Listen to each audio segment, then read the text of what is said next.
This is the second video for doing a community reconstitution. The first video is about how to add people to the tree from a census record, and now we're going to show you how to take content that you might have acquired at a historical society or a library, particularly pictures of people. We're going to show you how to upload that content to the family tree so that people that are related to that person can discover that content and have some really neat experiences. So what I have here is a yearbook photo that I took while I was in Grangeville, Idaho. And I'm going to focus right here on Floyd Gilbert. It says he was born in Iowa. This was the 1916 high school yearbook. And actually you can see that, that he died on October 18th, 1916. So what we're going to do is we know a couple things about Floyd. We have Floyd Gilbert. We know he was born in Iowa.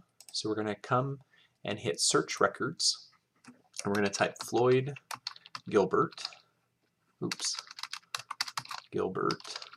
And just to make this as similar to other settings, the only thing I'm going to put in is a name and a residence place. We're going to hit search. Now you can see that some records start to pop up, and there's this Find a Grave record, which has October 18th, 1950, Grangeville, Idaho. So that's definitely our person. We also have this 1910 census record. Now notice that both of these have one of those pedigree icons, which means that both of these records are linked to someone who's on the tree.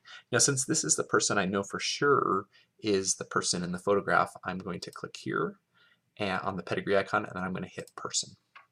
So here I am on Floyd Gilbert's page, and notice here he is buried in Grangeville, Idaho. So this is definitely the person we're looking for. Now notice it does say possible duplicate, so let's check on that really quick.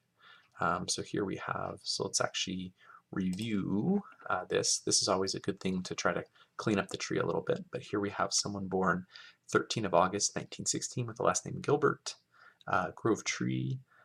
So this is almost certainly our person, and especially when we look at the parents, the names match up really well. And the nice thing about this now is we know exactly where he was born in Iowa. So let's combine those two together. Okay. But now we're back on this page, and now notice we don't have a picture for Floyd. But this is where our yearbook photo is fantastic. Here we have a really nice photo of Floyd. So what I'm going to do is I'm going to type down here in my window and type snip, and I'm going to use the snipping tool.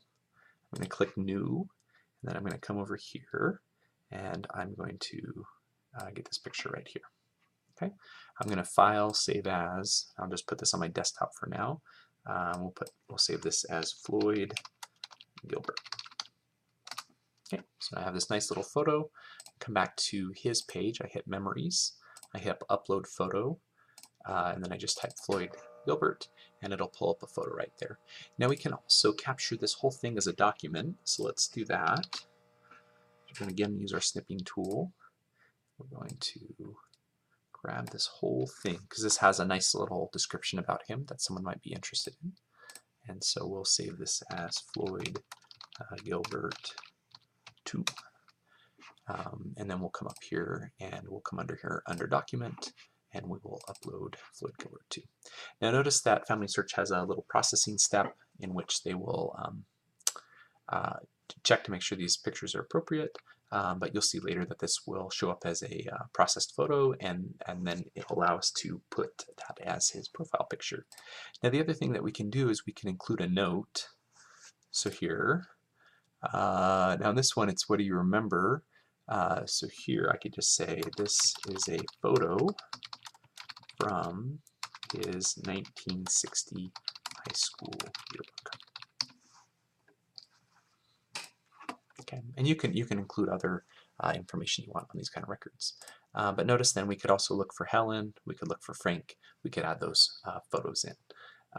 The nice thing is this allows us then to go to the Historical Society, look through the rich content that they have, take pictures of that content, and this could allow us to potentially provide a photo for everyone that was living in Grangeville, Idaho, or other places during this time.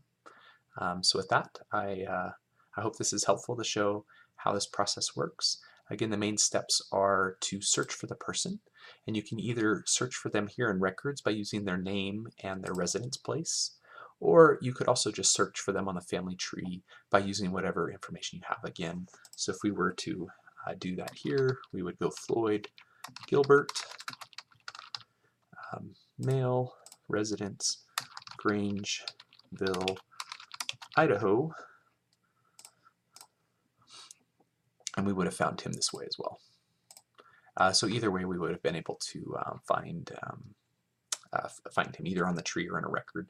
One advantage of looking for him in a record is that then even if he's not on the tree, we could still find him in a census record or some other record. And then we could actually, if that record is not attached to someone on the tree, we could add the person from that record to the tree and then upload the photo that we have. So good luck with this project.